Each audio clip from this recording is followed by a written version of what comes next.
Welcome to Sports News. First Bank Limited has for the 53rd time proved to be solidly behind the yearly Amateur Open Golf Championship in Nigeria after the two-day 2014 edition of the Ikoyi Club 1938 golf course in Lagos.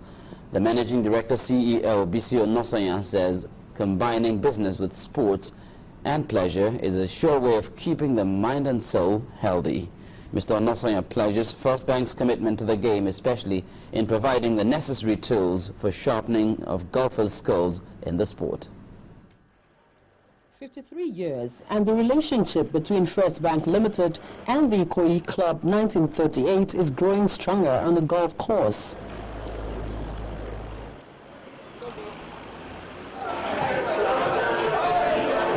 The 2014 Lagos Amateur Golf Open Championship ends with a round-up dinner, but not without awards for the winners, and Mondeze emerges the most recognized winner. The tournament continues to come alive with a sponsorship from the First Bank, and the MD CEO is proud the bank is involved. We will continue to engage in other initiatives that make golf more attractive. This year we brought in a golf simulator which was made available around Hole 1 for the use of people who want to engage more in golf, particularly to aid their practice sessions as they tee up for non-golfers alike and for those who have never tried their hands to try it for the first time. While the Ikoyi Club golfers enjoy the partnership, their sponsors believe the relationship has produced great business development through networking. Financial institution who believes in precision. That means from execution, how we design the competition, what we're looking to get out of it, but what we're also hoping that the amateur golfers will also get out of it. Ultimately, what does that give back to our nation as a whole? It puts us, and I mean, like I said, the professional we brought in today, homegrown, 30-something years ago, he's now a pro in France. So playing with precision, and for us, this particular 53rd amateur competition is about precision. And celebrating 120 years in banking business, First Bank is not resting on its oars in truly being the first. Loretta Chiogo, Channels Television News. In soccer, the Confederation of African Football has laid down the minimum required criteria for clubs that will participate in the Champions League and Confederations Cup next year.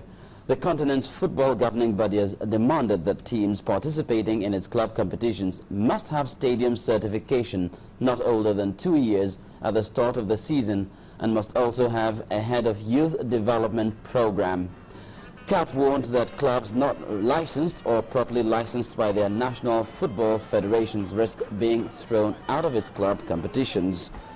Nigerian champions Kano Pillars and cup holders Enyimba will feature in the 2015 CAF Champions League, while the duo of Dolphins and Warri Wolves will take part in the CAF Confederations Cup. And in Europe, we have the results of the UEFA Champions League games. Vasily Berezutski of CSKA Moscow scored in the 90th minute to cancel out Francesco Totti's goal, ensuring that the game against Roma ended 1-1. English Premier League champions Manchester City stunned Bundesliga giants Bayern Munich 3-2 to keep slim hopes of qualification to the next round alive, while Barcelona trounced Apoel Nicosia 4-0.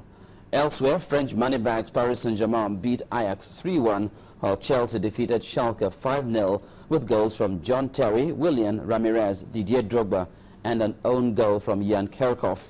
2004 champions FC Porto defeated Bate Borisov 3-0, while Shakhtar Donetsk lost 0-1 at home to Athletic Bilbao.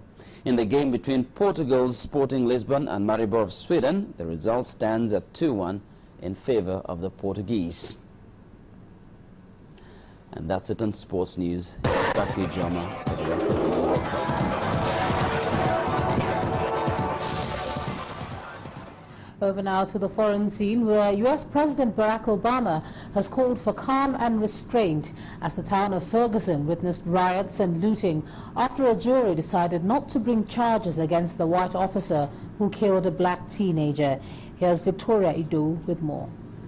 The United States has witnessed several riots since the death of Michael Brown, but this is the mother of them all, as the U.S. town of Ferguson witnessed heavy rioting and looting after a jury decided not to charge the white officer who killed a black teenager in August. A police chief said violence in the suburb of St. Louis, Missouri was probably much worse than on any other night since the teenager's death. Many in the African-American community had called for Darren Wilson to be charged with murder. Elderly and haggard are the words Pope Francis say the world uses to describe Europe. He made this comment while addressing the European Parliament in Strasbourg. He added that the continent felt less and less a protagonist in a world that regards it with mistrust. And in Sierra Leone, the fight to get free of the Ebola virus disease seemed to have been impeded, with dead bodies found in the city of Kenama. The bodies are being dumped by protesting workers for the non-payment of allowances by the authorities. One of the bodies was reportedly left at the hospital manager's office, and the two others by the hospital entrance. And that's all on the Foreign News Wrap-Up. Is back to the news. Thanks a lot, Victoria. And the main news again.